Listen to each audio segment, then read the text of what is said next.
السلام علیکم ناظرین، آج ہمارے ساتھ ایک ایسی حافظ قرآن بہن موجود ہیں جن کی والدہ تو وفات پا گئی، اس کے بعد والد نشہ کرتے تھے، وہ بھی وفات پا گئے، لیکن جنہوں نے ان کے والد سے قرض لینا تھا انہوں نے ان کا جینا محال کر دیا۔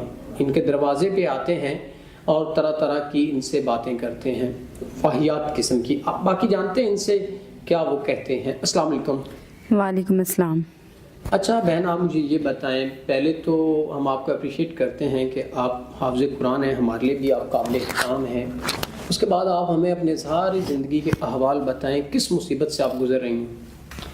جیسا کہ آپ نے بتایا سر کہ میرے والد ایک نشہ مطلب کہ وہ نشہ کرتے ہیں سر، اور نشہ کرنے کی حالت میں وہ اس دنیا سے چلے گئے۔ میری والدہ میں چھوٹی تھی تبھی وفات پا گئی تھی، اور میرے باپ نے مجھے پالا پوسا، جیسے بھی کر کے قرض لے کے جو بھی کر کے، وہ مجھے نہیں علم، کیونکہ میں گھر سے باہر نہیں نکلتی سر، اور آج ہی مجبوری مجھے باہر لے کے آئی ہے، کیونکہ جن سے میرے والد نے قرض لے کے مجھے پالا، جیسے کیسے بھی کر کے انہوں نے میری پرورش کی، اور جن سے قرض لیا مجھے کوئی علم نہیں تھا، اور میرے جب والد وفات پا گئے اس کے بعد وہ جو قرض جن سے لیا تھا وہ ہمارے گھر میں آ کے بدتمیزی کرتے تھے۔ گھر ہمارا اپنا ہے ذاتی، اور میں اسی گھر میں رہ رہی ہوں، اور وہ آ کے بدتمیزی کرتے تھے سر۔ کیا کہتے ہیں آپ کو؟ وہ کہتے ہیں کہ چاہے ہم سے نکاح کرو یا جیسے کیسے کر کے، اگر ہمارے پیسے نہیں دے سکتی نا تو ہمیں اپنا جسم دو، یہ کرو وہ کرو۔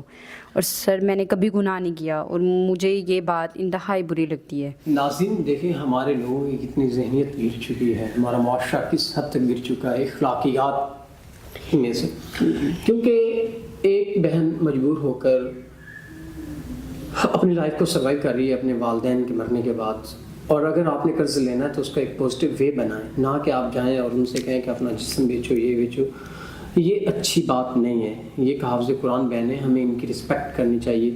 اس کے بعد بہن اب آپ کیسے اپنی زندگی کو سروائیو کر رہی ہیں؟ سر جیسا کہ آپ بتا رہے ہیں کہ وہ قرض والے آ کے بدتمیزی کرتے تھے، اور وہ یہاں تک بھی کہتے تھے کہ اگر وہ نہیں کر سکتی تو نکاح کر لو، قرض نہیں دے۔ سر میں نکاح کیسے کر لوں؟ وہ شخص جو میری گلیوں میں عزت روڑ رہا ہے، مجھے گلی میں کھڑے ہو کے گالی نکال رہا ہے، اور وہ میرے سے نکاح کا دعویٰ کر رہا ہے، تو میں اس شخص سے کیسے نکاح کر سکتی ہوں؟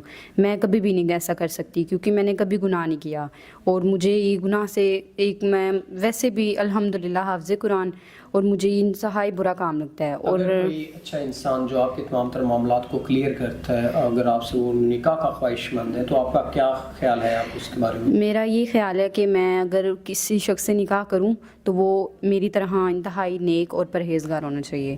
میں اس کے پاس اتنے وسائل ہوں، آپ کو باہر لے جائے پاکستان سے؟ جی کوئی مسئلہ نہیں ہے سر۔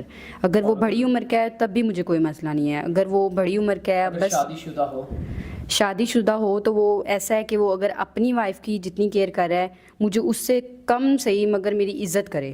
مجھے بس عزت کرنے والا چاہیے، نہ کہ مجھے پھر سے وہی یہ گالیاں گلوچ اور یہ واہیات باتیں مجھے یہ اس کے منہ سے سننے کو نہ ملے سر۔ ناظرین، اگر کوئی ایسا انسان جو ان سے نکاح کا خواہش مند ہے، جیسا کہ بہن نے بتا دیا کہ عمر کا بھی ان کو مسئلہ نہیں ہے، اور پہلے شادی شدہ ہے وہ بھی کوئی مسئلہ نہیں، اگر کوئی باہر لے جانا چاہتا ہے وہ بھی کوئی مسئلہ نہیں ہے، لیکن انسان عزت دار ہو جو ان کی عزت اور رسپیکٹ کرے، ہر جگہ ان کی عزت بنائے، تو ہم امید کرتے ہیں کہ آپ نکاح کو عام کریں، نہ کہ زنا کو۔ ہمیں نکاح کو پروموٹ کرنا چاہیے، اور امید کرتے ہیں کہ آپ اس بہن کے تمام تر مسائل کو مد نظر رکھتے ہوئے ان سے نکاح کریں گے۔ اسی کے ساتھ اپنے میزبان نواب احمد کو دیں اجازت۔ خدا حافظ۔